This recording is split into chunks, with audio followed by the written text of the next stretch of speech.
10 people get killed by sharks, the ocean's apex predator, every year.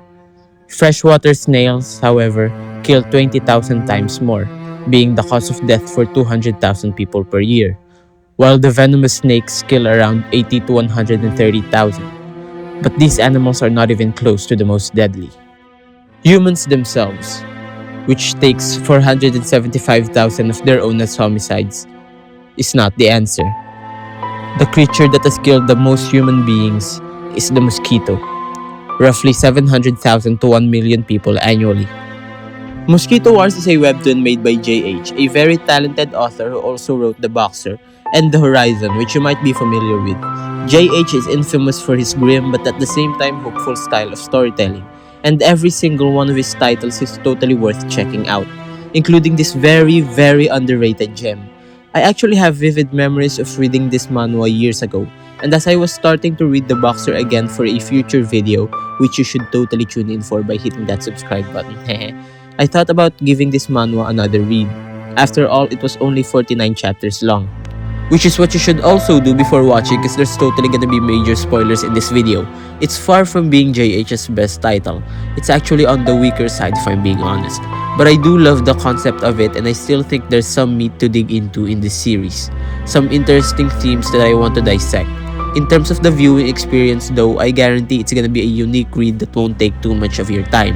So without further ado, let's dive into the dark, bloody, and itchy world of Mosquito Wars. For thousands of years, mosquitoes thrived on human blood. And in this universe, mosquitoes did this to gather DNA info from humans and other life forms in order to evolve and become the world's greatest predator. 100 years later, humans are still fighting for survival, using technology and weapons to push back against the 1.5 trillion of mosquitoes trying to bring them to extinction. But these pesky insects are way too powerful, especially the special red one that just appeared out of nowhere. And just when they were about to fail their mission to retrieve Dr. Kim's research, which is the scientist who was able to predict the mosquito's mutation, the squad's reconnaissance and one of the main character Kisses managed to pull the lever and free humanity's last hope, which was Dr. Kim himself. Yeah, turns out Dr. Kim put himself in a sort of cryo-sleep to be discovered 100 years later, which reminds me of another certain immature bald dude. After he wakes up, he immediately one-shots that really strong mosquito mutant, which also reminds me of another really strong bald dude. After rescuing the other team, Dr. Kim was seen as humanity's last hope for survival. And after a few missions, we discovered that Dr. Kim is half mosquito, and is still having a hard time controlling his bloodlust against humans. But Kisses does help him calm down. We also learned the existence of the queen of mosquitoes called Mother, and her 5 children, embodying her 5 strongest emotions. These mosquitoes are the strongest of their kind, and acts as a chain of command for their species. The next major mission rolled around, but Kisses' team was attacked and she was stranded in the middle of the forest. After reuniting with one of her team members, they came across a white giant, a destructive war machine made 100 years ago by an ultra genius born in the middle of a war zone named Sorrow. These are very powerful weapons that can defeat an entire nation's military power with just 7 of them. But they became inactive when Sorrow disappeared. Moments after, Kisses gets attacked by a weird-looking mosquito that turned into this creepy-ass-looking monster that consumed her, turning her into a half-mosquito like Dr. Kim. One of the royals attacked her, but Dr. Kim was able to save her on time and helped her regain control over herself. She also confessed her love to him while naked. I don't know. Meanwhile, back at the human base, one of the royals with the ability to make humans ignorant to his threat is wreaking havoc and killing civilians. But a revived psychopathic super soldier named Warhead, which is also the general's son, was able to kill him. After this mission, the Mosquito Queen was able to get her hands on the very first blood from the very first murder, and proceeded with her plan to end all life. All the mosquitoes on Earth gathered to form a giant tower with the Queen's cocoon on top and the remaining 3 children protecting her. Humanity tried to stop it with all their strength, sacrificing their lives but ultimately failing. The Queen finished her transformation, and the trillions of mosquitoes and thousands of humans were all reduced to 1 each: Dr. Kim and the first ever mosquito.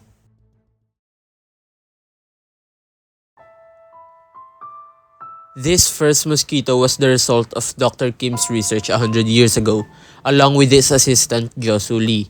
They teamed up to examine these creatures and found them to be friendly at first, especially the very first one that became close to Josu. They have the ability to absorb the characteristics of other animals. However, once the other mosquitoes was exposed to the news about the violence of war and humans, they quickly turned malicious and began killing the animals in the enclosure. This quickly spiraled into a major threat to humanity. But one day, a bunch of men broke into the lab and kidnapped Josu, who turned out to be the genius Sorrow and the inventor of the White Giants. Due to her not complying with the government and being a threat to several nations, she was ordered to be executed. But unexpectedly, the original Mosquito was there. Josu tried to stop the execution, but the angry mob went ahead to take her life anyways.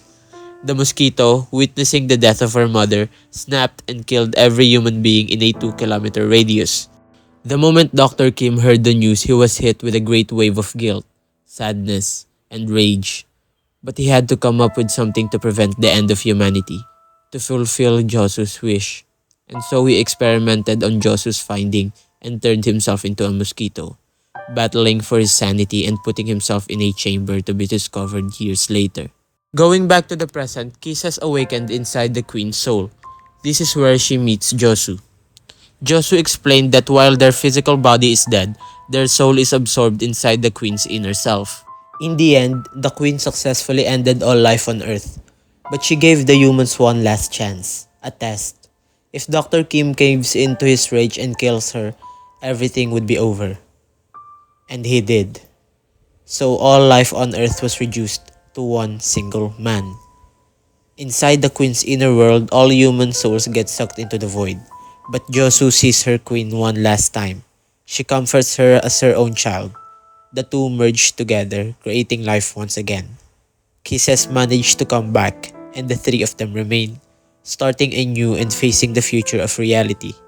The potential of sorrow, violence, suffering, as well as love and purpose.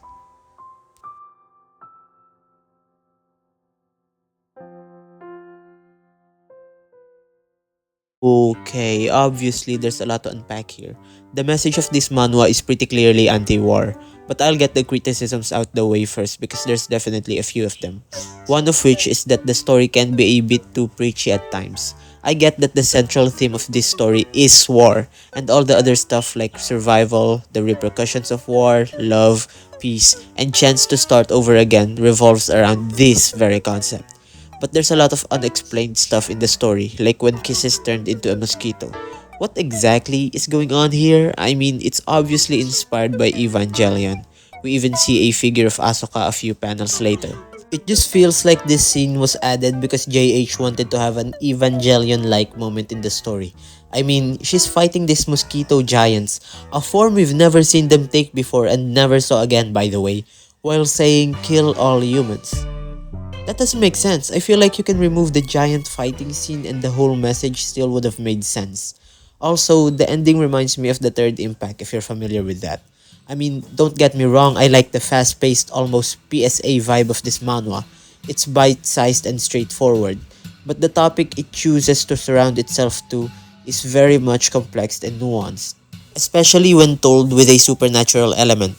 Besides that, the ending can feel unfulfilling to some people, and justifiably so. I mean, what about the headquarters? They just get one tap like that? The general? Even Dr. Kim didn't get to have any interaction with the Mosquito Queen Josu hybrid. Another thing, why did the Queen also kill every animals and plants? That doesn't seem like a peaceful world. Maybe because she inherited mankind's destructive nature towards the environment? That can be a pretty vague way to interpret things, I guess. The story could have been more impactful if the message come from the characters themselves, instead of blatant kind of in-your-face narratives. A great example of this would be Kisses. I love the subtle detail that Kisses is always the one to sense that something is wrong, even though she's the youngest and least experienced in combat in her original team. Because she is a victim of this war and was forced to sharpen her instincts even as a child or else she would get killed. It would have been better if they did that with the other characters like with her original team, which I think should have had more members survive. I think this was also a writing mistake from JH because he probably wanted to set the dark tone of no characters being safe. But it would have been better for the story if some of them did. I mean, look at Warhead. He was used as a device to portray how powerful the royal mosquitoes are. But this turned out to be a bad decision for the story, so they revived him a few chapters later. And we only get a foreshadowing for this a chapter or two before he was revived, so it was kind of an ass pull for me. But the in-lore explanation did make sense, so I guess I let it slide. But worst of all, it was later revealed that Warhead had feelings for kisses, which it just doesn't work for me, man. There wasn't enough build-up whatsoever, and it doesn't work well with Warhead's character. If Warhead needed a purpose for defending kisses, why not just make it a kind of duty thing? An admiration for the last remaining survivor of their old squad, or a strong urge to die while fighting a strong opponent. It doesn't have to be romantic, and it really shouldn't have been. The mosquito is obviously a mirror of humanity's violent nature. But on a deeper sense, they also represent a dark and twisted solution to human wars. A common enemy. An adversary with godlike strength that would force them to work together or face extinction. All deaths that we see in this story all root back to the wars we started with each other. The queen's capacity for evil was born because her mother figure was killed in front of her. And even her 5 children is born from what is considered to be the great 5 emotions induced by war trauma, with the eldest and strongest being despair. This does track. When everything around you is in shambles and your loved ones are killed, the feeling of hopelessness is imminent in such conditions. Not only losing hope in the world but also in yourself. But what about her other children? Well, the second strongest isn't explicitly stated, but it's pretty safe to say that it's rage and anger. I mean, just look at it. And the fact that the story fakes out that this is the oldest and strongest also supports this. We often think that war survivors are angry and want revenge, but despair ultimately takes over. The third strongest child/emotion is the prince. I'd say his sadness. The first time he appears is him crying, and he has a permanent tear mark in his design. It also makes sense that it's the most potent emotion after despair and anger.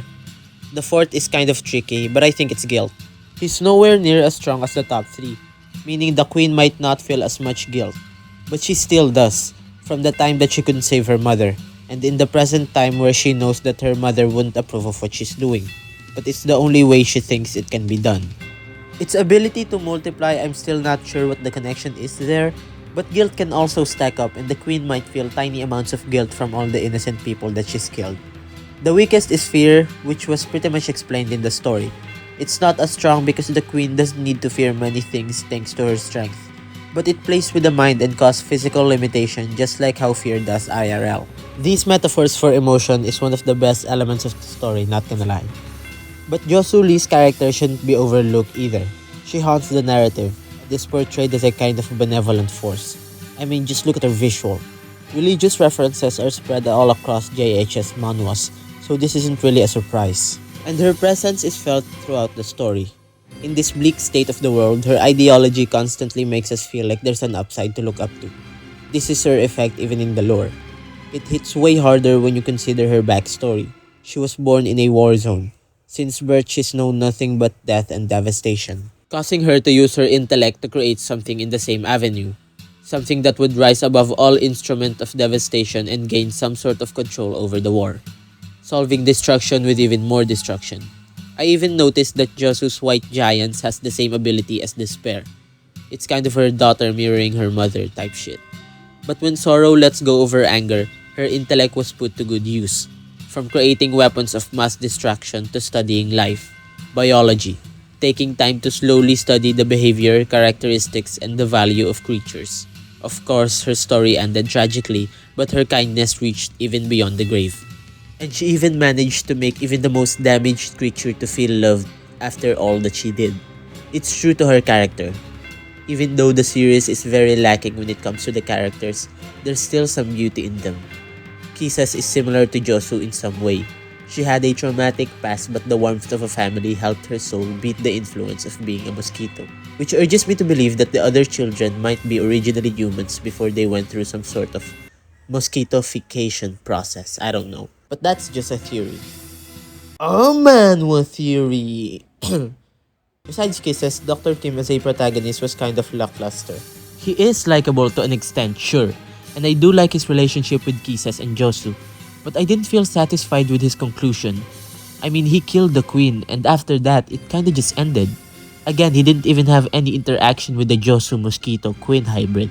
But he did accomplish his goal of going on a picnic with Kisses, and maybe even achieving world peace in a technical way. And to top it all off, I'd like to say that humans are not born violent, but with the capacity for it. We have as much potential to love and cherish as we do to hurt and destroy. The horrors of the human heart is deep, yes, but our capability for creating good things and cherishing others are just as great. The story clearly states that outright, but I just want to iterate. Because now more than ever do we need this message. I apologize for being political, but not really. Fiction is a mirror of reality. Every story comes from a place of familiarity and experience. It's especially true in the case of this manhwa. The themes and concepts are very real, especially nowadays. I believe that every war story, if depicted truthfully, is anti-war. And we need to be aware of this considering what's happening currently in the real world. As you watch this video, people are getting killed, children are starving and getting taken away from their family, and it's not too big for you. You can make a difference, even indirectly. You might not be able to save a nation, but you can make the world a better place. Raise awareness, be kinder, more patient, treat others the way you want to be treated. Don't support people who are funding these genocides, and always, always have empathy for your fellow creatures, or else you might just be the one to get squashed. Hope you guys enjoyed the video. Like I said, I'm working on a boxer vid next time, so be sure to like, subscribe, and comment to stay updated. That's all for today. Have an awesome one and bye-bye.